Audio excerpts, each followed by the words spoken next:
2, 1. 7 things you don't really need to know, but probably should. I'm Jamie East, and this is the Sunday Set. In today's episode, there's news of a male contraception pill, there are heat waves on the polar ice caps, and a doctor goes viral on TikTok for connecting famine to physiology. But first, it was on This Week in 2020 that the number of COVID-19 cases worldwide passed 1 million. 2 years on, we're still learning how to live with the virus.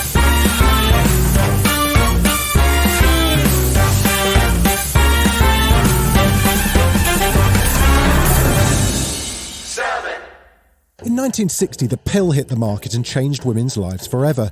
This wonder drug gave women highly effective control over their fertility and their futures. Now, a new birth control pill could be hitting the scene, but this time for men. Developed by scientists at the University of Minnesota, it's been found to be 99% effective in preventing pregnancy in tests in mice.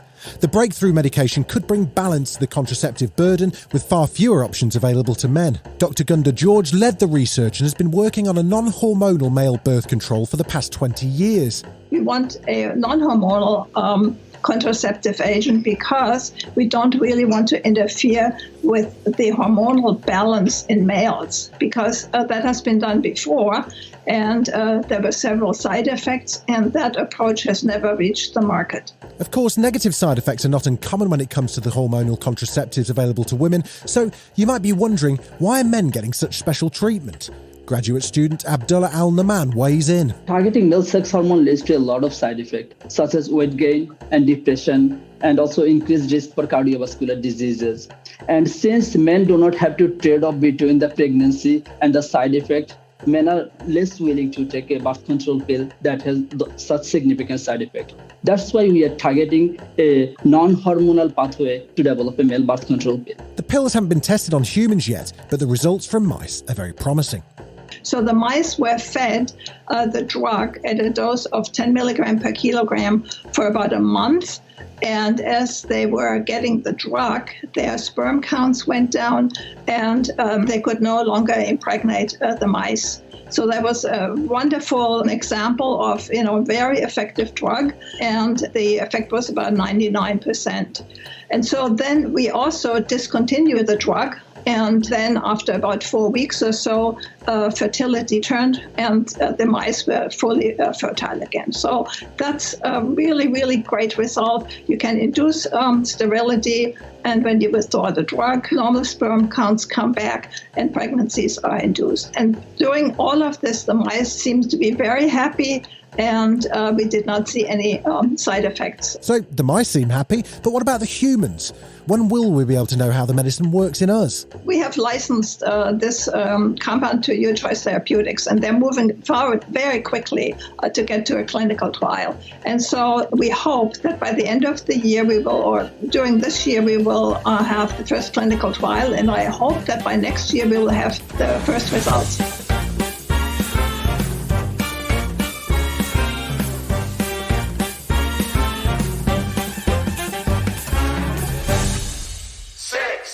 Microplastics, tiny plastic particles, are found almost everywhere on Earth. Scientists have detected them from the peak of Mount Everest, in the Mariana Trench, and even in baby poo. Now researchers have found the pollutant in an even more worrying place: human blood. Researchers took blood samples from 22 donors and tested them for 5 different types of plastic. Plastic particles were going in 17 of the study participants. All the microplastics and nanoplastics we are exposed to, we inhale and we ingest, that actually, there's so much plastic that it can even enter our bloodstream. That was Vethaak, a Dutch ecotoxicologist who led the study. Although animal studies hinted that some plastics could enter the bloodstream, interpreting their results within a human health context is far from straightforward. What happens to these particles in our body? And do they travel to certain organs? Do they accumulate there? Are they eliminated by the bile or the kidney? There's also the question of whether the plastics are free floating in the plasma or being gobbled up by white blood cells. Each scenario would have ramifications on how particles move about and what bodily systems they might affect most. As for the long-term impact of microplastics in blood, that's still unknown, but the prospects are worrying. You should be concerned. It should not be there. Plastic particles. It doesn't belong in your body. But at the same time, you have to understand we are exposed to so many particles and chemicals. So it's part of that. But Yes, I would be concerned, particularly if you look at the future scenarios that we can expect growing levels of microplastic exposure in the future, in the coming decades. So it's not something that we can fix straight away or in a couple of years. It's something we have to deal with in the coming decades as one of the emerging environmental problems. Still to come on the Sunday 7, the Arctic's experiencing heat waves and an explanation as to why the blue Smartie went missing.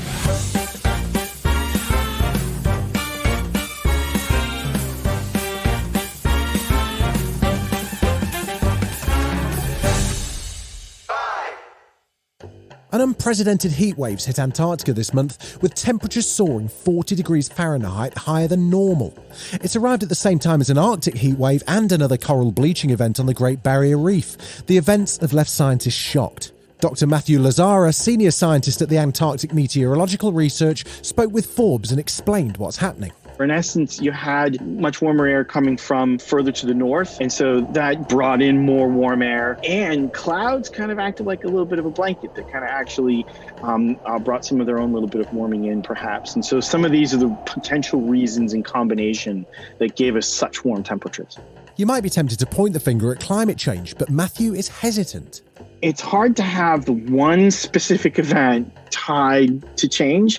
However, it's, if we start to see more of these, if they continue to have this kind of intensity, then it's starting to be something that we go, we're starting to see more of that connection because it would become part of the climate record and it really would be tied to change. I suspect we'll continue to always have winter warmings. Whether we'll continue to have them this warm, it could be an unfortunate new normal, given that we are living in a warming world, but we will find out how that frequency turns out. I don't know if this is something that we would see next year or in 5 years. It's just hard to know. Teams from NASA JPL have been monitoring the effect on massive ice sheets in areas like Greenland. They say that whilst the recent temperature spikes may be unusual, the melting already being observed raises significant concerns. Here's Dr. Eric Ivans. These are anomalies. We don't know why they occur, but we do know that there's warming occurring, especially in the oceans around Antarctica. We know that the atmosphere and the climate is warming generally in the Arctic. Following the heatwave, a massive ice shelf the size of Los Angeles broke loose, and that means rising sea levels. Sea level rise is being done via a couple of avenues. One is the ocean is warming up, which expands it. So it takes up more space. That alone is a starting point. And then yes, we're adding water to the ocean in a variety of places. The ice sheets in the Arctic are one. Greenland is another. Tropical glaciers. There's a few spots in the world where they're also starting to contribute an awful lot. And so this is kind of an additive thing. When you start adding all of them up, we are starting to see some of that rise. As for Matthew's message for policymakers, he keeps it very simple. We don't have another Earth elsewhere to find out what would it be like if we hadn't done some of the things that we're doing to the environment. And so that with this being it, this is all we have. There's a real need to be able to have it be, a place that we can have not only for us, our children and our grandchildren. And so if we want to have that kind of vision, there's a real need to make policy that protects that. And there's some very hard decisions to be made to get there. And I hope we can do that. I still think there's possibility for it. And there's definitely a need to do it and doing it soon.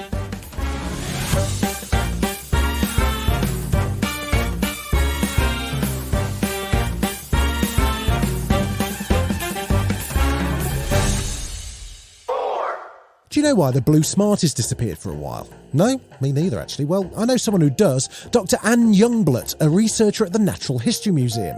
Anne, what's going on? When it was decided to only use natural food colorings for Smarties, it turned out that the blue dye was a bit of a challenge. Eventually, it was found that it's possible to use a molecule from microscopic organisms. So the blue color in Smarties comes from spirulina. It is a microscopic organism called cyanobacteria. Cyanobacteria means blue bacteria in ancient Greek. Cyanobacteria use photosynthesis to make energy using light. And this blue molecule helps them to capture light for their growth. And so thanks to cyanobacteria, we have blue Smarties back on our shelves. Still to come on the Sunday 7, how famine affects physiology for generations, and could coal make crypto greener? Right after this.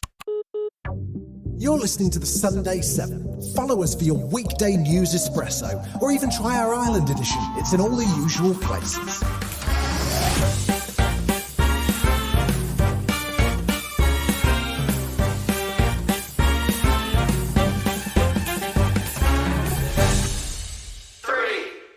A lot of you are wondering why South Asian bodies are so different.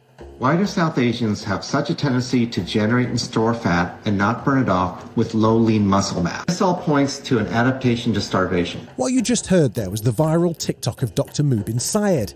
The radiologist from Ohio, who also works in vascular and obesity medicine, made the link between famine and the body composition of South Asians in a video that's now been watched almost 500,000 times. As he explains in the video, South Asians have a tendency to generate and store fat and not burn it off, amassing low lean muscle mass. Dr. Syed points out that it's because South Asians are starvation adapted due to having to survive at least 31 famines under 120 years of British rule. Britain used exploitive trade practices to siphon an estimated $45 trillion in wealth out of India, while tens of millions of South Asians died in hunger. There was definitely a lot of stress, a lot of mental anguish going on. I know that there is a multi-generational effect of trauma experienced by one generation that is passed down through epigenetics.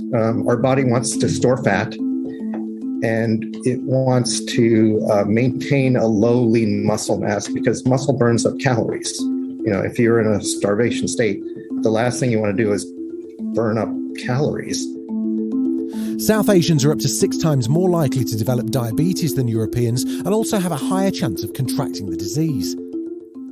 We need to treat our bodies differently. We have a unique physiology. You need to be extra careful. Otherwise, you're going to be a victim of this health crisis that's affecting South Asians. This is a solvable problem. Before colonisation, South Asia had complex health practices to regulate the body. South Asians had a very well-developed system of medicine, and it was quite advanced. And there's a lot of principles that we could incorporate to be healthy from Ayurveda and from Unani medicine that have really been lost or are not practiced. Overall, there's a lot of stuff that can be gained by returning to our roots, to learn the lifestyle of our ancestors, to eat the quantity of foods that they ate. It's important to know that we probably are overindulging and we're not being as active as we should, as our ancestors were. Our bodies are more adapted to their lifestyle than it is to the lifestyle of what you'd experience in a modern society where you drive everywhere, you're sitting in a chair all day. In front of a screen. Each ethnicity needs to know the particular unique physiologies of each other, and the physicians should be trained appropriately so that they can recognize and properly treat and care for their patients.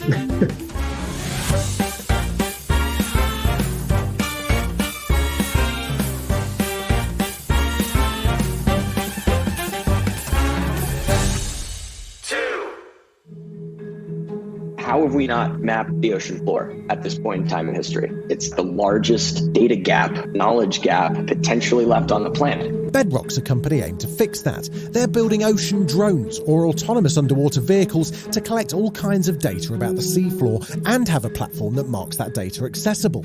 Co-founder Anthony DiMare says that surveying the ocean floor will be integral to life over the next 50 years.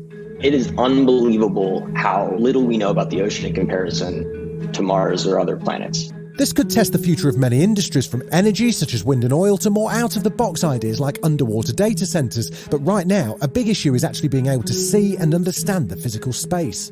Right now, the industry is basically relying on these huge ships. The United States goal requires an unbelievable amount of surveying, to the point where even if we could allocate all of the survey vessels that we have now just towards supporting this activity, we don't have enough. That's a scary bottleneck to sort of realize. The second part of the equation is now we have this enormous geospatial data set that needs to be processed, it needs to be organized, and it needs to be ultimately delivered to some end client or system to do something. In fact, it is likely and expected to be the largest geospatial data set on Earth. Just physically, think about it. It's 2/3 of the Earth. At the moment, we make a lot of decisions without fully understanding the impact of exactly what those activities are doing and how that affects the ecosystem. Fundamentally, we're going to be living in a world where there's a lot more people, where we need a lot more food, where we need a lot more infrastructure that will rely almost inevitably on the ocean floor.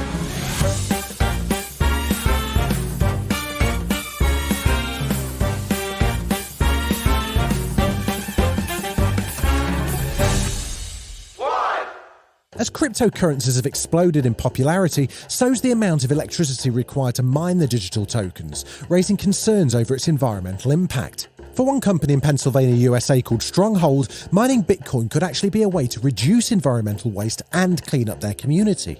The company burns leftover and harmful waste from abandoned coal mines to generate electricity that powers hundreds of supercomputers running around the clock to mine Bitcoin. On average, more electricity is used annually to create Bitcoin than is used in the entire country of Finland. Although it's far from a perfect solution to energy generation, it does mitigate a centuries-old coal problem. The Bitcoin mining network itself is the largest decentralized computer network in the world, and it's power hungry. So co-locating a Bitcoin mine at a power plant makes a lot of sense. That was Greg Beard, the company's CEO with Reuters. He says that more than 800 abandoned coal mining sites in Pennsylvania alone have the potential to produce electricity for Bitcoin. They're all overrun with coal ash, the byproduct of burning coal for electricity. Pennsylvania is sort of ground zero for where coal has been mined for more than 100 years. And before 1974, all of that coal waste wasn't required to be cleaned up. Coal ash can leach into groundwater and pollute waterways with heavy metals that many consider to be carcinogens. Stronghold collects coal ash from defunct mines and processes it at a facility where it's stored, crushed and burned to generate the electricity to power the company's Bitcoin mining operation. And we mine, around 5 Bitcoin a day today, and that number is increasing every day as we increase the number of servers that we're running. It's by no means perfect, as burning coal ash still releases carbon into the atmosphere, but processing coal ash removes some of the harmful chemical content. Plus, Beard says his business has created hundreds of new jobs in the region. We've made a lot of progress in the past couple of years, and so I'm really proud of what we built. And I think, in a way, having the reclamation business and Bitcoin coupled, we're really taking what's a new world, blockchain, crypto, and using that to clean up what's an old problem. This has been the Sunday 7. Wherever you're listening, do us a favour and hit the follow button. We'll be back tomorrow at 7 a.m. with the regular Smart 7. Have a great rest of your weekend. Written, produced and published by Daft Doris.